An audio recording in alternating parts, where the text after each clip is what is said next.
श्री सीताराम। वैद्यवा धारा में आप सभी का स्वागत है। मैं हूं आपके साथ लालू विश्वकर्मा। इस वक्त हम मौजूद हैं सोनेरा सरकार टेकरी अशोकनगर में, जहां पर 651 कुंडीय श्री सीताराम महायज्ञ चल रहा है। इसी विषय पे बात करने के लिए हमारे साथ परम पूज्य रेंजर बाबा जी मौजूद हैं। आइए हम बात करते हैं कि आखिर इस यज्ञ को करने के पीछे इनका क्या मूल उद्देश्य है। तो आइए हम बात करते हैं परम पूज्य महाराज जी से। महाराज जी, सर्वप्रथम हम आपसे ये जानना चाहते हैं कि ये यज्ञ जो होता है इसका महत्व क्या होता है मानव जीवन में। यज्ञ का महत्व, यज्ञ से पर्यावरण शुद्ध होता है, वायुमंडल शुद्ध होता है, आंतरिक पर्यावरण शुद्ध होता है, बाहरी पर्यावरण शुद्ध होता है एवं धर्म की यज्ञ प्रथम ध्वजा है। सृष्टि के आदि से लेकर निरंतर जो है यज्ञ का ही समावेश हुआ है। यज्ञ होने से अन्न की जल वृष्टि होती है, जल वृष्टि से अन्न की प्राप्ति होती है, अन्न से धन की प्राप्ति होती है, जिससे सुख शांति और आनंद की अनुभूति होती है। मंत्रों का उच्चारण जो होता है वो वायुमंडल का भेदन करता है, जिससे नकारात्मक ऊर्जा नष्ट होती है, सकारात्मक ऊर्जा का आगमन होता है, जिससे मनुष्य का हृदय परिवर्तन होता है। और हृदय परिवर्तन अति आवश्यक है। जब तक हृदय परिवर्तन नहीं होगा तब तक धर्म का कोई अस्तित्व नहीं है। हृदय परिवर्तन करने के लिए ही धर्म का जो है धार्मिक आयोजन किए जाते हैं, चाहे वो यज्ञ हो या वो व्रत हो या वो भजन हो, कीर्तन हो, कथा हो, वार्ता हो। किसी प्रकार का भी धार्मिक आयोजन मनुष्य की चेतना को जगाने के लिए, धर्मो रक्षति रक्षता, धर्म की रक्षा करने के लिए हम धर्म की रक्षा करेंगे, धर्म हमारी रक्षा करेगा। तो इस वसुंधरा पर हमें सनातन सत्य सनातन धर्म की रक्षा करने के लिए या सत्य सनातन को सनातन में बनाए रखने के लिए, संस्कारों की जागृति के लिए यज्ञ आदियों का जो है आयोजन किया जाता है। यज्ञ यज्ञ ही नहीं है, यज्ञ में अनेक अंग हैं। यज्ञ में कुंड हैं, यज्ञ में वेदियां हैं, यज्ञ में देवताओं को बिठाला गया है, यज्ञ यजमान हैं, यज्ञाचारी हैं, और इसके बाद कथाएं हैं और साधु संत महात्माओं की सेवा है। यानी धर्म के जितने भी अंग हैं, जितनी भी संस्कृति है, यज्ञ में सबका समावेश होता है और सबको मिलाकर के एक यज्ञ बनाया जाता है। दूसरा, अज्ञानता का नाश करना और ज्ञान की प्राप्ति करना यज्ञ का मूल उद्देश्य है। अज्ञान का नाश हो और ज्ञान की प्राप्ति हो, जिससे मनुष्य के अंदर चेतना हो और वास्तविक धर्म की परिभाषा वो जाने, जिससे सनातन यानी संस्कार बने, संस्कृति बने, प्रकृति बने, गुण बने, स्वभाव बने और उसका फल भी हमें अच्छा प्राप्त हो। उसके लिए हमें इस प्रकार के यज्ञों का आयोजन करके जन जागरण करना पड़ता है, और जिससे सनातन का जो धर्म ध्वजा है निरंतर लहराती रहे, निरंतर चलती रहे, अविरत चलती रहे। ये अनादि से चली आ रही है और अनादि तक चलना है। ये हमारी संस्कृति का प्रथम अंग है, जिसके द्वारा हम जो है संस्कार को बना करके और धर्म की एक जो है ध्वजा को लहराते हैं। महाराज जी, अगर यज्ञ में जो व्यक्ति सम्मिलित होता है, यजमान बनता है, तो उसको किस तरह का प्रतिफल मिलता है? उसको जो है ऐसा कहा है कि जो इच्छा करो मन माही, राम कृपा कछ दुर्लभ नहीं। यज्ञ में जो भी भावना लेकर आप बैठेंगे, सकाम निष्काम, जिस प्रकार का भाव लेकर, अकामा सर्व कामो वा मोक्ष कामा उदारधी। अकामा निष्काम भाव से, सकामा हमें कोई इच्छा है वस्तु की, उसके द्वारा अकामा सर्व कामो वा मोक्ष कामा, मोक्ष को चाहने वाला मोक्ष देता है। तीव्र भक्ति हो गए ने, हमारे मन के द्वारा, निर्मल भाव के द्वारा जो भी भाव प्रकट किए जाते हैं, उन भाव के द्वारा यज्ञ भगवान हमें समस्त प्रकार के फलों को प्रदान करते हैं। महाराज जी, कहा जाता है किसी भी देश और समाज का विकास किसी भी धर्म और किसी व्यक्ति के विशेष के माध्यम से ही किया जाता है। अगर वर्तमान परिवेश में कहा जाए तो कहते हैं किसी भी देश और समाज का विकास आविष्कार से होता है, चमत्कार से नहीं होता। सनातन धर्म विश्व में विख्यात है, हमारे पास ब्रह्मांड का ज्ञान है, पर क्या कारण है कि आज भी हम आविष्कार में पिछड़े हुए हैं? देखिए, संसार में, पूरे ब्रह्मांड में एक ही धर्म है, सत्य सनातन वैदिक धर्म। और जो है जितने भी धर्म कहे गए, ये प्रकृति है, संस्कृति है, जीवन जीने की पद्धति है, या ईश्वर को मानने की पद्धतियां हैं। संसार में चींटी से लेकर जितनी भी प्रकृति है जितने भी धर्म मानेगा ये सब सनातन ही हैं। सनातन से बिलक कोई नहीं है, चाहे वो अमेरिका में रहने वाला हो, चाहे वो रूस में रहने वाला हो, चाहे अरब में रहने वाला हो, ये सत्य सनातन। कारण धर्म का मूल क्या है? सत्य न दूसर, धर्म न दूसर, सत्य समाना। आगम निगम पुराण बखाना। धर्म क्या है? सत्य। धर्म का यानी सत्य है बीज, इससे निकला है जड़। जड़ क्या है? दया। जो जड़ के रूप में जाकर के वृक्ष की बनती है वो जड़ है दया। तना है अहिंसा परमो धर्मा, और डालियां हैं, पत्ते हैं, फूल है, परहित सरस धर्म नहीं भाई। ये चारों प्रकार के योग को मिलाकर धर्म का निर्माण हुआ है। सत्य, दया, अहिंसा और परमो धर्मा, ये चारों मिलेंगे तो धर्म बनेगा। अब सत्य कौन नहीं चाहता है? क्या इस्लाम वाले सत्य नहीं चाहते? क्या ईसाई सत्य नहीं चाहते? क्या सिख नहीं चाहते? या जैन कौन नहीं चाहता? जो सत्य से प्रकट होकर आया है वो धर्म है। दूसरा सनातन। सनातन किसे कहते हैं? सा कहते सृष्टि को, ना कहते निर्माण को, तन कहते शरीर को। जिस दिन सृष्टि का निर्माण हुआ उसी दिन मेरा तन बना था। तन से तन, तन से तन, तन से तन, तनातन तनातन। हम, हमारे पिता, पिता के पिता, पिता के पिता। अब कोई भी हो, किसी भी धर्म में जो चल रही है संस्कृतियां, इन जे भी पिता से जन्म लेके आए हैं, जो अनादि काल से जन्म लेके चले आ रहा वो सनातन है। कोई ये नहीं कह सकता मैं ऊपर से टपका हूँ। माता पिता के से जन्म जो लेके आया है इस भूतल पर वो सनातन है। वो हमारी दिव्य संस्कृति है जो संसार में सबको एक जो है प्रेम, सद्भाव और शांति का संदेश देती है। तो सनातन धर्म, धर्म क्या है? धर्म, ध मानी धारण, रम मानी रमने वाला। जो रमा जाए, अब रमा क्या जाएगा? माला नहीं रमी जाएगी, चंदन नहीं रमा जाएगा, रमा जाएगा सत्य। जब हम सत्य को धारण करेंगे तो सत्य सही धर्मावलंबी माने जाएंगे, उसको हम धर्म कहेंगे कि हाँ अब धर्मज्ञ है ये। मात्र संस्कृति को धारण कर लेना ही धर्म नहीं कहा जा सकता, ये तो अंग है। और संसार में जितने भी धर्मों का जो प्रचलन चल रहा है ये संस्कृतियां हैं, ईश्वर को, परमात्मा को मानने की पद्धतियां हैं। धर्म तो सबका, पूरे विश्व का, चींटी से लेकर के हाथी तक, या मनुष्य से लेकर और अन्य योनियों तक 84 लाख, ये सब सनातन है। हमारे यहाँ एक दुआ होती है, ये भी सनातन है। एक वृक्ष है, ये भी सनातन है। आग, पृथ्वी सनातन है, सूर्य सनातन है, चंद्रमा सनातन है, यानी पंचो तत्व सनातन है। और इससे बिलक कोई नहीं रह सकता। इसकी बात सिद्ध होता है पूरा ब्रह्मांड ही सनातन है। बोलो सनातन धर्म की। महाराज जी, अभी वर्तमान परिवेश में कहें तो एक भारतवर्ष में लहर चल रही है हिंदू राष्ट्र बनाने की। क्या इस देश को हिंदू राष्ट्र घोषित होना चाहिए? देखिए, अगर हम हिंदू क्या है, सनातन और हिंदू हमारी संस्कृति है। हिंदू संस्कृति यानी ही हिमालय, हिमालय सरमौर है, श्रेष्ठ है। और सिंधु और हिंदू से लेकर, हिमालय से लेकर और सिंधु तक का जो संस्कारित जो समागम है उसको हम हिंदू कहते हैं। था सिंधु घाटी की सभ्यता, लेकिन सिंधु घाटी की सभ्यता विध्वंस होकर के हिंदू बन गया। तो हिंदू संस्कृति सनातन का ही पर्याय है। इसलिए हम जब सनातन की रक्षा होगी कैसे? आविष्कार से या सिर्फ हिंदू राज से? अगर हिंदुओं के हाथ में आविष्कार होगा, सनातन के हाथ में आविष्कार होगा तो वो उसकी रक्षा कर पाएगा। खाली घोषित करने से क्या रक्षा हो सकती है देश? नहीं, आविष्कार आवश्यकता की जननी है। हमें जननी को पकड़ना है जी। हमें थोथा काम नहीं लेना है, बिना रस का फल नहीं लेना है। हमें वो फल प्राप्त करना जिससे रस प्राप्त हो जी। और वो रस का किसमें होगा? आविष्कार में। आविष्कार यानी किसी भी नई चीज का निर्माण जी। हम सनातन का आविष्कार करेंगे जी। हम हिंदू संस्कृति का आविष्कार करेंगे तो वो स्वतः ही अपने आप फलित हो जाएगी, अपने आप उसका विकास हो जाएगा। इसका ये कहने से नहीं कि हम हिंदू राष्ट्र बनाएंगे, हम हिंदू राष्ट्र ऐसा कर देंगे, ये तो एक जो है कि नाम संकुचित भावना का योग है। जबकि हम स्वयं ही सनातन हैं, हमें कोई बदल नहीं, हम नहीं, पूरा विश्व ही सनातन है, हमें कोई बदल नहीं सकता, यथार्थ है। महाराज जी, हमारे वेद और ग्रंथों में लिखा है आविष्कार की विधि। अगर इतिहास देखा जाए तो कृष्ण भगवान के पास सुदर्शन चक्र था जो सनातन की रक्षा करते थे। भगवान राम के पास बाण की शक्ति थी।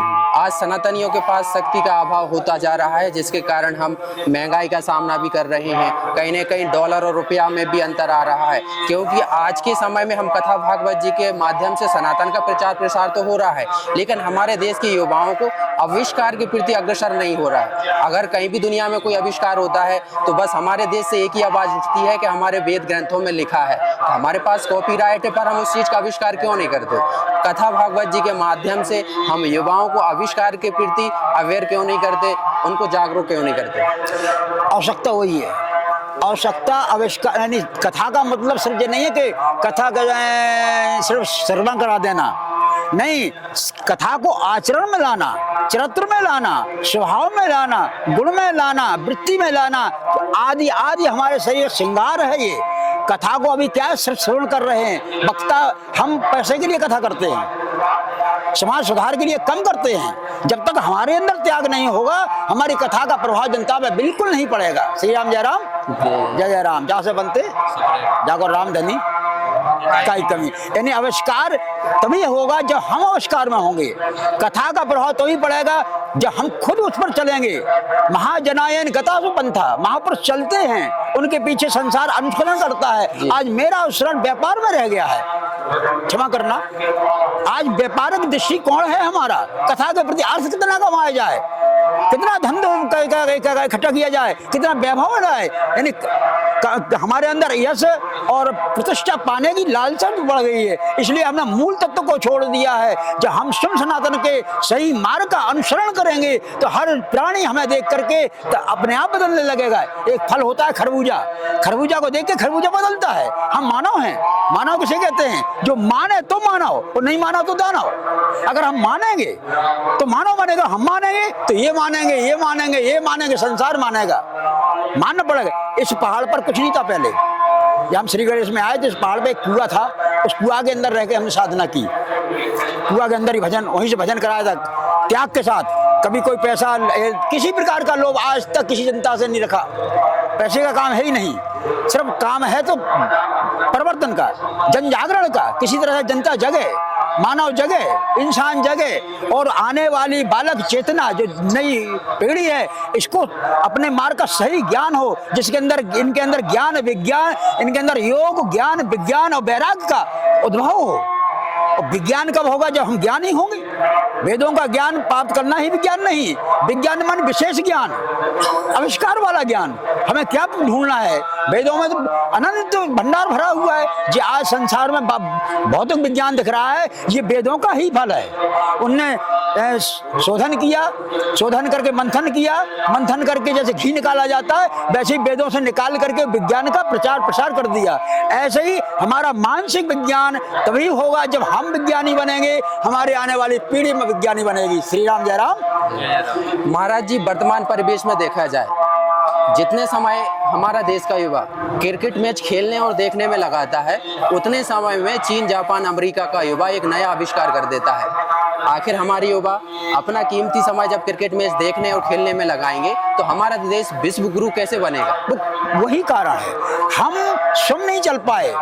हमने पाश्चात्य संस्कृति को अपना लिया, हमारी वैदिक संस्कृति को छोड़ दिया। हमने उसको सत्य मान लिया है जो संस्कार रहित है। संस्कार रहित होने से हमारे आंखों में पर्दा चढ़ गया है। हम उस पर्दे में ये नहीं देख पा रहे हैं कि हम कौन है, जो हमारी संस्कृति का प्रभाव पूरे विश्व में है।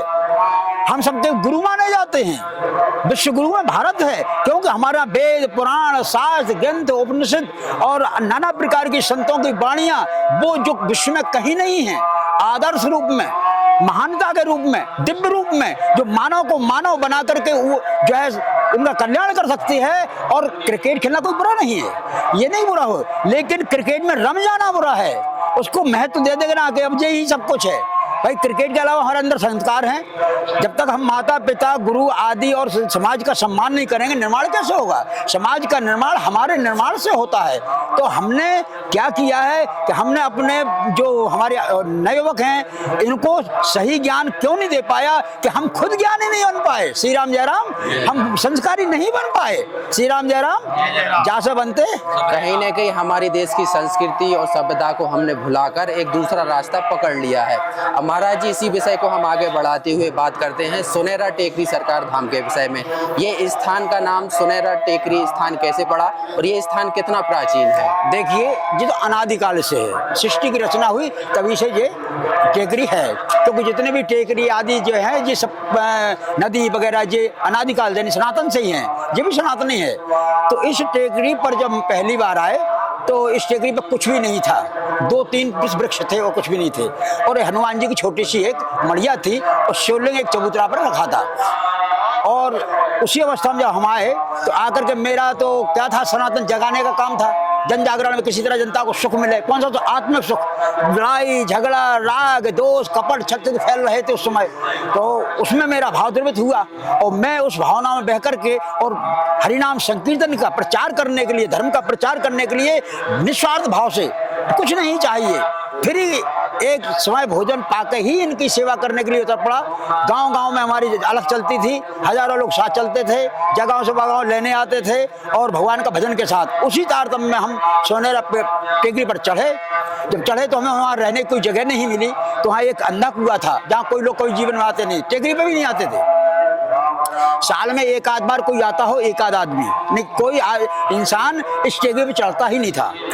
हम आए तो हमें रहने के लिए वो कुआं मिला। मैं उस कुआं में 18 दिन तपस्या की, उसी में रह के भजन जो भी करना था। हजारों गांव के लोग देखने आए कुआं में कौन पड़ा है, तो वहां हमने कहा भाई संसार सागर रूपी कुआं में कैसे निकला जाता है वो बता रहा हूँ। कुआं के लोग कुआं में को पड़े, तो मैंने संसार सागर रूपी कुआं में संसार पड़ा हुआ है, अब इससे निकलेंगे कैसे? तो निकलेंगे काय के द्वारा? भजन के द्वारा, अपनी वास्तविक संस्कृति के द्वारा। तो इनको हमने जगजागरण कराया और इस टेकरी पर जो है फिर हमने आना प्रारंभ किया। तो गुरु पूर्णिमा के रूप में धीरे धीरे विकास चालू हुआ, कुछ लोगों के काम सिद्ध हुए भगवान की कृपा से, हनुमान जी की कृपा से। उन्होंने कहा गुरुदेव क्या करे, तो हमने कहा एक पत्थर मंगा दीजिए, सीढ़ी लगाएंगे। तो उन्होंने पत्थर ला दिए और सीढ़ियाँ प्रारंभ होने, पहला काम सीढ़ी का हुआ। धीरे धीरे कर गांव वालों ने सहयोग किया, फिर हमारी भागवत होने लगी। हम फ्री भागवत करते थे, 4-5 कार्यक्रम मैंने यहाँ पर करे और 30 साल से लगातार गुरु पूर्णिमा करते रहे। भागवत में हमने लोगों से कहा भाई हमें दक्षिणा में पैसा नहीं चाहिए, ये क्या चाहिए? मैंने कही ये वृक्ष हैं जो झाड़ियाँ इतनी सी, इन्हें मत काटना, पर्यावरण बनाना है। जब तक आंतरिक पर्यावरण धर्म के कार्यों से पूर्ण होता है, शुद्ध होता है, और बाहरी पर्यावरण वायुमंडल वृक्ष के द्वारा शुद्ध होता है। क्योंकि वृक्ष नहीं होगा तो पृथ्वी पर वायुमंडल गर्म होगा और पर्यावरण बिगड़ेगा। अपन को ऑक्सीजन चाहिए, अपन को शुद्ध वायु चाहिए, वो वृक्षों से होता है। तो वृक्षों को फिर हमने इनको कराया, तो आज हजारों लाखों वृक्ष से टेकरी पर पर्यावरण, इसका नाम है प्रेरणा वन। प्रेरणा से न कुछ लगाए हैं, न कोई खर्चा हुआ, सिर्फ जनता को झाड़ियों से झाड़ बनाने की प्रेरणा दी और भागवत की दक्षिणा में हमने यही मांगा और लोगों ने दिया। जब दिया तो उसका प्रभाव आज हम देख रहे हैं, उसी रूप में ये महायज्ञ चल रहा है। महाराज जी, इसी विषय को हम और आगे बढ़ाते हैं। एक हमेशा ये लाइन हम दोहराते हैं, जिसको दिया माँ का दर्जा, आखिर आज उसकी दुर्दशा का जिम्मेदार कौन? आज हमारे देश में हमने गाय को माँ कहा, हमारी देश की नदियों को माँ कहा, आज दोनों की दुर्गति हो रही है। जिसके अंदर 33 कोटि देवी देवता निवास करते हैं, वो सड़कों पर वास कर रही है और नदियों का तो हमने नाली में परिवर्तन कर दिया है। तो महाराज जी, इस विषय पे आपका क्या कहना और क्या मानना है? हमारा ये मानना है गौ माता धर्म का प्रथम रूप है, क्योंकि जितना सतोगुण गौ माता के शरीर में है, इतना सतोगुण किसी भी जो है पशु के अंदर नहीं है, इसलिए उसको माता कहा गया है। उसका रोम रोम, अगर रोम भी हमारे शरीर में लग जाए तो हमारे अंदर सतोगुण आ जाएगा। दूध में, गौमूत्र में, गौ गोबर में तो है ही, गौगब्ब बना जाता है। गोबर, गौमूत्र, गोबर और दूध और दही और घी, ये पांचों गांव का मिल जाए तो गौगब्बर।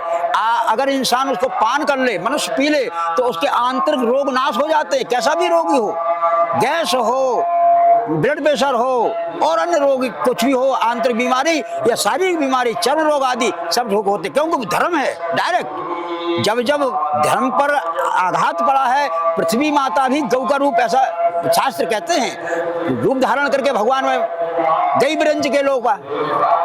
तो गौ माता जो है सर्वश्रेष्ठ धर्म की ध्वजा है। एक गौ माता और एक यज्ञ और आदि आदि कथाएं आई, ये सब धर्म का पहला रूप है। अब गौ माता का जो आज हो रहा है, जो है तिरस्कार, लोग बाग सिर्फ दूध दोहने तक सीमित रह गए हैं। आगे तो फिर गौ माता की क्या दशा, वो हम कथा में भी बोलते हैं कि भाई देखिए, जब तुम धर्म को ही नहीं मानोगे, धर्म गाय है, धर्म का रूप, 33 करोड़ देवताओं का वास है, गाय के गोबर में लक्ष्मी का वास है, गाय का दूध अमृत है, और गाय का दर्शन ही हमारे लिए शुभ है। कि गाय साधारण नहीं है, गाय एक वो प्रकृति है कि अगर मनुष्य गाय की, हमारे यहाँ एक राजा हुए हैं दिलीप जी, दिलीप राजा ने गौ माता की सेवा की। वो इतने प्रेमी थे कि गाय उठे तो उठ जाए, बैठे तो बैठ जाए, खाए तो खाने लग जाए, सोए तो सोने लग जाए, और अगर वो खड़ी है तो खड़े रहे, चाहे भले 24 घंटे हो जाए। इतने गौ माता के प्रति समर्पित भाव था हमारे यहाँ संस्कृति में, राजाओं का ऐसा। लेकिन आज के उनके ही कुल के लोग, उनके ही वंश के लोग, हम उस गाय का तिरस्कार कर रहे हैं जिसको हम धर्म मानते हैं। जो अगर गाय का धर्म, गाय को नहीं मान पाए, फिर धर्म का अंग कट गया। भला ही यज्ञ करते रहो, भला ही कथा करते रहो, भला ही पूजन करते रहो, भला ही पाठ करते रहो। जो भगवान का मंदिर है गौ माता, गौ माता के अंदर एक स्वर्ण नाड़ी है, जो सूर्य की जो किरण है स्वर्ण रूपी, उसको पान करती है, यानी विज्ञानक पद्धति रसायन बना देती है। कैसा भी गंदा वस्तु हो, जैसे वहां पहुंचेगा वो उसके क्रिया के द्वारा रसायन बन जाता है। तो गौ माता एक महान दिव्य जो है हमारा धर्म का स्वरूप है, और सब समाज को नहीं, जहां तक संसार में है, गौ माता की सेवा करना चाहिए, उनकी रक्षा करना चाहिए, उनका पालन करना चाहिए विधिवत। और बल्कि गौ माता के अगर चरणों की रज ली जाए, शरीर पर लगाई जाए, तो शरीर के सारे रोग नाश हो जाते हैं। और गौ माता की महाराज जी, इस पर हम एक शोध भी कर रहे हैं, रिसर्च कर रहे हैं पिछले 5 सालों से, कि आखिर गायों को सड़कों से घर पे कैसे लाया जाए। तो गाय को आज रोजगार देने की आवश्यकता है, कहीं ना कहीं उसको आय के स्रोत से जोड़ने की आवश्यकता है। मध्य प्रदेश सरकार एक लाडली बहना योजना चला रही है, क्या उसी तर्ज पर एक लाडली गौ माता योजना आनी चाहिए ताकि गाय को भोजन और छत मुहैया हो सके? इसी तारतम्य में हमारा भी चल रहा है। हम भी गौ माता का प्रचार करते हैं और गौशाला बना रहे हैं। तो जो आवारा गौ हैं, जगह जगह रोड फिर रही हैं, उनको इकट्ठा करके और उनकी सेवा की जाए, पहली बात। दूसरी बात, जन जागरण किया जाए जनता में कि भाई गाय को छोड़ो नहीं, घर में ही पालो, इतनी गाय रखो जो आप उनका सेवा कर सकें। ज्यादा गाय रखोगे, सेवा नहीं होगी, तुम छोड़ दोगे, उनकी दुर्दशा होगी, लोग पकड़ के ले जाएंगे, उन्हें कटवा देंगे, फिर तुम्हारा धर्म कैसा रहा। तो हम क्या करते हैं कि एक गौशाला बनाओ, गांव-गांव जाकर के, जहां हमारा प्रवचन होता है, सत्संग होता है, वहां हम गौ माता को स्वयं ही घर में गौशाला आप बनाइए। और अगर आपने, तो हम एक गौशाला बना रहे हैं, हमारी गौशाला में लाके उनको जो है बंद के छोड़े आइए, जिससे हम उनकी सेवा कर सके। तो आवश्यकता है ये कि जैसे लाडली बहना है, ऐसे ही गौ माता बहना निकालना चाहिए, लाडली गौ माता। ये योजना पूरे नहीं, केंद्र सरकार को भी निकालना चाहिए, राज्य सरकार से ही नहीं, केंद्र सरकार को भी इस पर विचार करना चाहिए। क्योंकि केंद्र सरकार जब विचार करेगी तो राज्यों को तो बाध्य होना पड़ेगा इसके लिए। महाराज जी, हमारे चैनल के माध्यम से हम लगातार शासन प्रशासन तक यही बात पहुंचाने का प्रयत्न कर रहे हैं कि लाडली बहना जैसी लाडली गौ माता योजना आना चाहिए।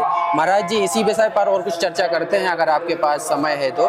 कहते हैं कि आज के समय में कछु लोग बड़ो गजब ढा रहे। मैं बुंदेलखंड से आता हूं, तो कुछ लाइनें मैंने भी लिखी है कि आजकल के लोग बड़ो गजब ढा रहे, अन्न तो छोड़ो, भूसा बेच खा रहे और अपने ही घर की गौ माता को सड़क पर भगा रहे। बहुत सुंदर। शासकीय योजनाओं का लाभ तो भर भर के उठा रहे, चाहे वो किसान सम्मान निधि हो, यूरिया सब्सिडी हो, या A to Z व्यवस्था हो। पर आजकल के लोग बड़ो गजब ढा रहे, अन्न तो छोड़ो, भूसा बेच खा रहे और अपनी घर की गौ माता को सड़कों पर भगा रहे और अपने आप को ही पीड़ित शोषित बता रहे। आजकल के लोग भी बड़ो गजब ढा रहे। तो कहीं ना कहीं आज के जो किसान हैं, जो नरवाई में कहीं ना कहीं आग लगा देते हैं या नरवाई बेच देते हैं, तो वो हम जैसे जो गौ सेवक हैं उनके लिए वो भूसा महंगा पड़ता है। तो कहीं ना कहीं आप कथा व्यास के माध्यम से ये प्रचार प्रसार करना चाहते हैं कि आप नरवाई में आग ना लगाएं और नरवाई को आप आय का स्रोत ना बनाएं, क्योंकि भगवान ने अन्न इंसान को दिया है तो चारा गाय को दिया है, तो कम से कम आप चारा ही छोड़ दो, उसका तो ग्रहण ना करें। तो आप कथा भागवत जी के माध्यम से कुछ इस तरह का लोगों को प्रचार प्रसार करने का प्रयास करते हैं। वैसे भी हम जागरूक करते हैं। कारण इससे दो नुकसान है, एक तो भूमि की उर्वरा शक्ति खत्म होती है जी, जो पैदावार है, जिससे किसान जो है धनवान बनता है। तो जब उर्वरा शक्ति नष्ट हो जाएगी, पहले तो भूमि, तो आगे पैदावार कम होगी।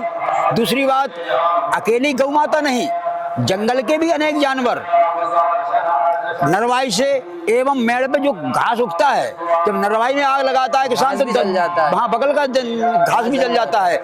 इसलिए हम निरंतर प्रयास कर रहे हैं और करते रहेंगे।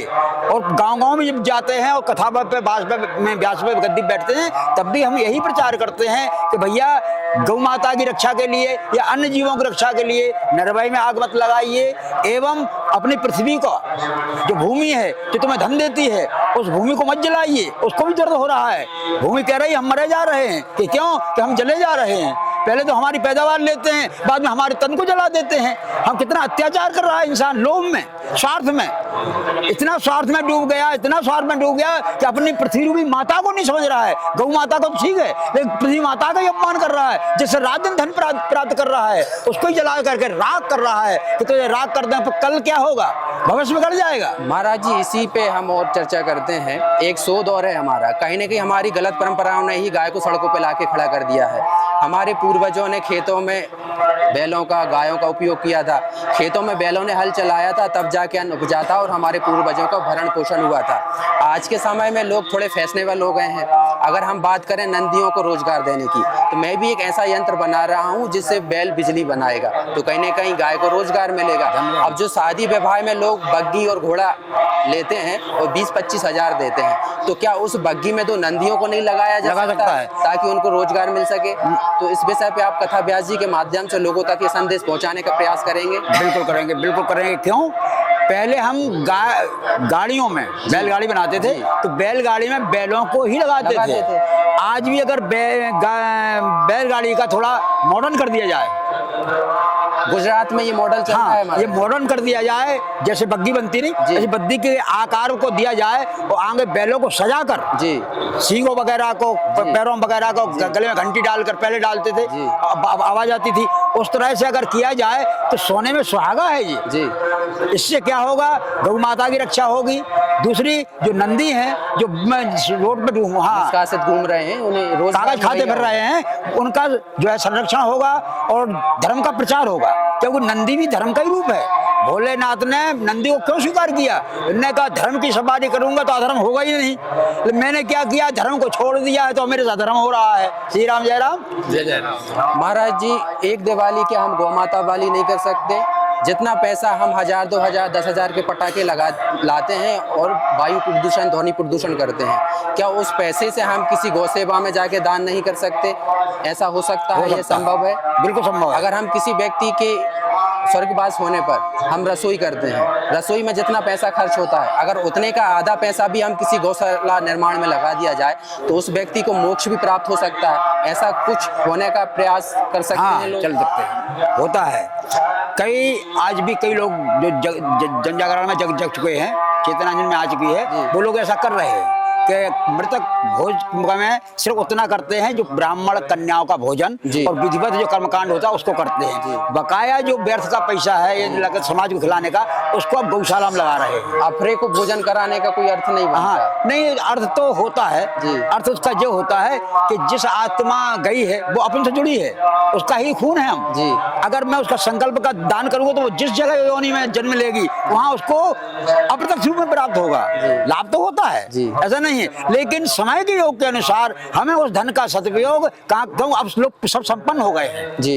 अब न कोई गरीब नहीं रहा है। गरीब जिन्हें कहते थे वो भी गरीब नहीं रहे, जो मजदूरी करते थे वो भी मजदूर नहीं रहे। इसलिए अब वो धन का सदुपयोग गौ माता की सेवा में, धर्म की सेवा में, और धर्म है गौ माता, नंदी आदि, उसका सदुपयोग किया जा सकता है और गौशाला में दे करके आदि उसकी आवश्यकताओं की पूर्ति की जा सकती है। महाराज जी, आपसे अंतिम सवाल, आपका रेंजर बाबा नाम कैसे पड़ा? देखिए, मैं फॉरेस्ट में नौकरी करता था जी। पोस्टिंग तो मेरी सिपाही से है जी। प्रमोशन होते होते हम वहां तक पहुंचे। लेकिन मुझे एक हनुमान जी महाराज टेकरी है गुना जिले में, ओकावत जी, बक्सरगढ़ के आगे जी, वहाँ मेरी ड्यूटी थी जी। तो हनुमान जी ऊपर पहाड़ी पर थे, वहाँ मुझे दर्शन के लिए जाया करता था। दर्शन करते हुए जब वहाँ जाए तो कुछ अनुभव अलग ही प्रकार का हो। पहाड़ अलग, पहाड़ के ऊपर हनुमान जी, वहाँ सिद्ध बाबा भी थे। तो एक दिन हम दर्शन करके वापस आ रहे तो ऐसा लगा किसी ने मुझे आज्ञा दी, आदेश वापस आओ। तो वहाँ जाके बैठा तो मुझे प्रेरणा हुई कि तुम तो ब्राह्मण बालक हो, तुम्हें धर्म का प्रचार करना चाहिए। नौकरी तो शासन की है, इससे सब पेट भरा जा सकता है, लेकिन आपके तन से करोड़ों लोगों का कल्याण हो सकता है। धर्म का दिन की धर्म के आयोजन और पहाड़ी पर प्रारंभ किए धीरे धीरे। एक धर्म संघ बनाया निर्माण करने के लिए कि यहाँ मंदिर बनवाएंगे, लेकिन देव योग से वहाँ से हमारा ट्रांसफर हो गया तो वो काम हम पूरा नहीं कर पाए। तो उस समय हमारे दिग्विजय सिंह जी जो श्रीमान जी मंत्री जी बने थे, उनने उस कार्य को पूरा किया। उनका भी भाव उस पहाड़ पे था, तो उन्होंने अपने भाव के द्वारा और वहाँ मंदिर धर्मशाला जो भी बनना थी उनने बनवाई। हम वहाँ से चल करके आरोन आ गए और हमारा तो प्रचार चल गया था। तो हाँ, हजारों गांव में ड्यूटी पे कम जाता था। ड्यूटी पे तो ये थी कि इनको पता है कि हम ड्यूटी पे नहीं गए तो कोई मिल जाता था, ये उपस्थितियाँ थी। हम अगर चुनाव ड्यूटी में नहीं गए तो वहाँ दस्तखत हो जाते थे, क्योंकि हम निष्काम काम, भगवान ने कहा है जो मेरे नाम पर, मैं वाकई काम पर, मैं भगवान का काम करता था निस्वार्थ भाव से, पैसे कमाने के लिए नहीं, बिल्कुल निस्वार्थ निष्कपट। कोई संसारी माया प्रपंच का कोई किंचित मात्र हृदय में भाव नहीं था। तो भगवान हमारा काम करते थे, नौकरी भी चलती रही और इधर धर्म का प्रचार भी चलता रहा। और इसी भेष में मैंने 40 साल नौकरी की। कई बड़े बड़े अधिकारी अपने बंगले बुला के कथा कराते थे, मेरी भागवत कर जाओ, भागवत करता था। इस तरह मैंने पर्यावरण को बचाने के लिए, धर्म की रक्षा करने के लिए, जनता को आत्मिक सुख प्रदान करने के लिए एवं प्रभु के नाम का प्रचार करने के लिए ये रूप धारण किया, जिससे हमारा नाम रेंज में नौकरी करने के बाद रेंजर बाबा पड़ गया। श्री राम जय राम। बहुत अच्छे। जहाँ से बनते सबरे काम जाओ राम धनी बाके कायिक करना। महाराज जी, बैतवा धारा के लिए समय देने के लिए हृदय से आभार। तो ये थे हमारे साथ परम पूज्य रेंजर बाबा महाराज जी, जिन्होंने बताया कि सनातन धर्म का विकास कैसे होगा, किसी भी देश और समाज का विकास आविष्कार से ही होगा, और गाय की रक्षा कैसे की जा सकती है, इसी विषय पर महाराज जी ने काफी विस्तार में चर्चा की। मैं था आपके साथ लालू विश्वकर्मा, कैमरे के पीछे थे गोविंद विश्वकर्मा। इस वक्त हम मौजूद हैं सोनेरा सरकार टेकरी अशोकनगर में। कृपया अगर आपको हमारा कवरेज अच्छा लग रहा है तो हमारे चैनल को लाइक शेयर सब्सक्राइब करिए, ताकि हमारी खबरों की नोटिफिकेशन आप तक पहुंच सके।